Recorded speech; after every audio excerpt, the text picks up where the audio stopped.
With that being said, let's talk about aesthetics and something that's not being rebranded, but I guess being re-brought back into the picture in pro wrestling would be the NWA. As of this last weekend, 73 happened, both the big events for the women's and the regular roster. Yes, so they had Empowerrr with 3 R's on Saturday, and they had NWA 73 over the weekend on Sunday. By the way, I have to just give you credit for that amazing segue you had into this story. But yeah, let's talk about it. It was, I didn't watch all of NWA 73. I did watch all of Empowerrr, and I can tell you from an aesthetic standpoint and from a production standpoint, I was not a fan of this show. As somebody who worked in television a lot before, as a full-time job, before doing YouTube, I have an eye for like video and TV production and stuff. And there were just a lot of problems, a lot of mistakes with at least Empowerrr. I didn't watch 73, so I can't speak for that, but I do know the commentary on Empowerrr was dreadful. And see, it's different. I haven't seen any of Empowerrr. I've seen some of 73. So I am... Can you speak to the commentary? Because I hear the problem that I had with the commentary on Empowerrr was that there were 3 people with no chemistry and we're talking over each other. 3 people on an indie show is way too much. It's too much on national television even. We can argue about the pros and cons of a 2 or a 3-man booth, because I think every company right now is doing it, every major company. I like Joe Golly, the main play-by-play guy for the NWA. I think that when he was with Jim Cornette in the early days of Power, I think he was fine. I think he was relatively okay here, but when you put him with Brent Tarring and Velvet Sky, it just did not work out. The levels were all different for everyone. Everyone was talking over each other. Some people were just saying the same things, repeating themselves, or just so desperate to fill airtime, they would just keep talking. And that's something that I had to unlearn kind of early in my commentary days, because there's this mentality where you have to fill the void. You have to always be providing some kind of commentary. Well, as a radio guy, I can understand that, because you don't want radio silence. Right, exactly. But I think in wrestling, you can let a lot of moments breathe. And I think that these folks, this trio, did not pick up on that. And it was just really, really jarring and really hard to enjoy the wrestling, which was, on the whole, enjoyable and good and fine. But the commentary is almost a deal breaker for me. And I had a real hard time making it through that show with how bad the commentary was. And there's no sugarcoating it. Like, there's ways it could have improved, but it was bad. So Jay, I have to ask you, what was the vibe for commentary on 73? I thought it was okay. I wasn't paying attention too much to the commentary, but none of it bothered me. Well, I just usually don't, to be honest with you. I as a kid,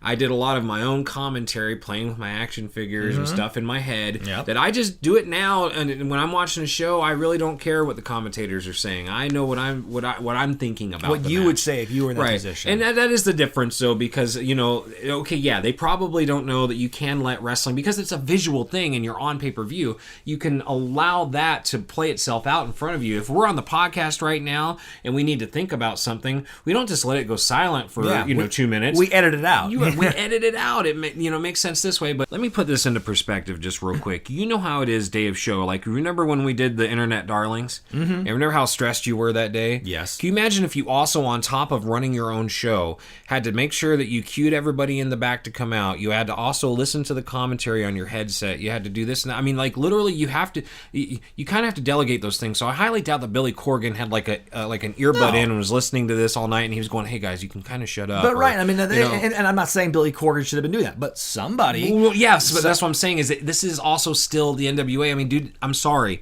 but I still look at this as low freaking budget. I don't care if it's on the internet. Anybody can, or on pay-per-view. Anybody can be on pay-per-view. We can pay to have this on pay-per-view if we want. Yeah. So I mean, there were some problems. I mean, like, I think the setting, it just looked like a very well done indie show. It did, yes, exactly. Except that, if that was my show, if there was one thing I could have done, and I told you about this earlier, is that damn NWA sign on the entrance ramp. The N was farther to the left, and just aesthetically, I'm so like... Yeah, you want a dead center. And I seem to recall it not being the case on Empowerrr. Maybe they moved the camera a few inches over for 73, but there are some things where it's like some camera cuts they could have taken. Oh yeah, we have to get a shot of the commentary team, even though they just finished talking and now no one's talking. They're just all looking at their monitor off the side. It's like there was just a lot of production choices that I wouldn't have made. I think it wouldn't have hurt to have a little bit of video packagery in between some of these things instead of just like occasional match graphics, which, by the way, sometimes times the people on the screen would just disappear and the rest of the screen would remain. There was a litany of issues here that it made me think about NWA 70 and all the production problems that show had, to the point where Billy Corgan had to make a statement and say, we're going to be going back to the drawing board before we go back to pay-per-view with this. Right. And it just seemed to me, from 70 to Empower, they learned nothing. Well, maybe we're being a little bit harsh on them because of... because of this exquisite editing that we saw recently, with Ultimate Deathmatch 3 when we watched that. Come on now. I'm saying, Now let's see here. I will defend NWA and their production over the Ultimate Deathmatch series any fucking day. So I'm joking. So put some respect on the NWA name, sir. I'm totally joking. But okay, just to kind of wrap it up with NWA though, I do want to ask you, what do you think about Nick Aldis losing the championship? I mean, this guy had a longer reign than Dave Dutra did the SWF championship. Yeah, that's a long reign, brother. I think that we'll talk about 73, how you have new tag team champions with Mecha Wolf and Bestia 666, Trevor Murdoch shocking the world and becoming the new NWA World's Champion. I think it was a long time coming. I don't know why. I mean, I do know why. The pandemic, I think, kind of artificially inflated Nick's reign with the belt, as it did with everyone else. Let's not beat around the bush with that. He couldn't get a passport to come over to the United States to defend it. Oh, right. Yes, exactly. Yes. Kayfabe is still alive here at Wregret HQ. I think that it was, I think Trevor Murdoch, I mean, again, as someone who, hasn't really followed what's going on in the NWA, I think that if Billy Corgan believes that he carries the brand or it's a good story, that's great. I think it's great that Trevor Murdoch is back in the game, still active and still performing at a level where he can be the world champion. That's awesome. I'm not going to say anything ageist about it, because I think a lot of the other champions right now in wrestling are about the same age as Trevor Murdoch, so that's not a thing. Right. I'm very open to a diversity in body type being champion. So the fact they went from Nick Aldis to Trevor Murdoch, I think is an amazing, I don't want to call it rib, but it's a crazy juxtaposition. I mean, he does look like Dick Murdoch. Yeah, a lot, that's dude. why I kept the name, exactly. And you know what? Something that's super cool, I got to see Dick Murdoch take on Bulldog Bob Brown in person. I think I talked about that before on one of our podcasts, and so I got to see his last match. Yeah, but I think it was from what I've seen in the results and everything, seems like it was a good show. Tyrus doing a big flying nothing in his 6-man match. The people tagged me a few times in that. Oh dear God. But you know what? Also, let's talk about Ric Flair's big speech. Oh, that was a big selling point of 73, was him. We can't keep Ric Flair's name out of our mouths, apparently. We talked about him in Mexico and all that stuff, and now we're talking about him here in NWA. Dude, but the promo made sense of all of this now, because it's like Ric Flair's, the dude's getting his name out there more than, and he's getting over more right now than big names are. I feel like he's been getting himself over more in the last month than he ever did in his last several years in WWE. And I agree. Yeah, you're right. I think he's done a good job kind of marketing himself and promoting himself more than some names today. But that speech was so great because he talked about, the history of the NWA and his time as a champion. He does briefly acknowledge what a nightmare it must have been for his family to grow up with the world's champion as their father.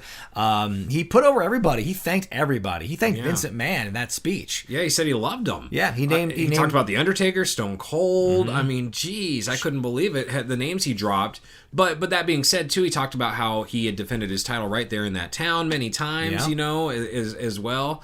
So it was a beautiful speech, really. And also, can we talk about how nobody sweats through a suit more than Ric Flair? I'm not talking a sweatsuit. I'm talking sweating through a suit. And that's exactly what Flair did. I think that Flair had a pretty good showing on 73 on his kind of original home base of the NWA. And I think they did create a lot of waves to the NWA. With Empowerrr, I think overall it was a great show and a great display of female wrestling in America right now. The ones who aren't signed to WWE, for example. A lot of other companies were represented on Empowerrr, and I think based on the chatter and the scuttlebutt I'd heard from 73, it was an overall very positive show. And so hopefully this will, be good momentum for the NWA going forward. Hopefully they can fix their production issues, then they'll get a fan out of me. But for right now, I think, it was overall a positive weekend for the brand. Hey, Billy Corgan, if you're out there listening, I will help. I will get your production where it needs to be. So please reach out to me. Want to hear more? Subscribe to This Week in Wregret on YouTube for full episodes of the podcast, dropping every Thursday night. Don't forget, we're also on SoundCloud.